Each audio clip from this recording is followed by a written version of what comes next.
So every fire door assembly needs to have a label. Now, whether that label is going to be on every component, if it's builder's hardware, or if it's one label for the entire assembly, we need to have that. That is documentation showing that that assembly has been tested by a third-party nationally recognized testing laboratory to a standard to make sure that that fire door is going to be able to perform in the event of a fire.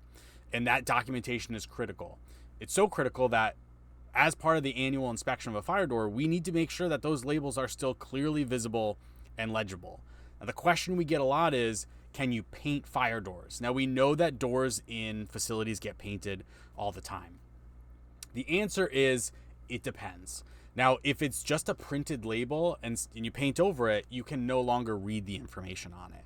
So that is not acceptable. That's not legible or visible. But if it's an embossed label, you might still be able to read the letters on it if it were to be painted.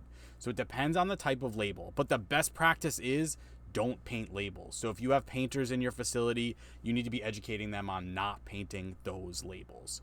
Now, if you've already painted some labels, there is some options to get in somebody potentially from the nationally recognized laboratory that did the initial testing to come in. They might be able to relabel that. There are options that if you have painted over those labels, those things to look at in NFPA 80 that would allow you to relabel that door. Now, this is a common question that we get. If you're interested in seeing the other common questions that I get about fire doors, there's a link to a blog below that goes over the frequently asked questions for fire doors. So I highly recommend checking that out. Now, let me know, do you have fire doors in your facilities that you've accidentally got those labels painted over? Now, what have you done to kind of overcome that issue? Let me know in the comments below. Thanks.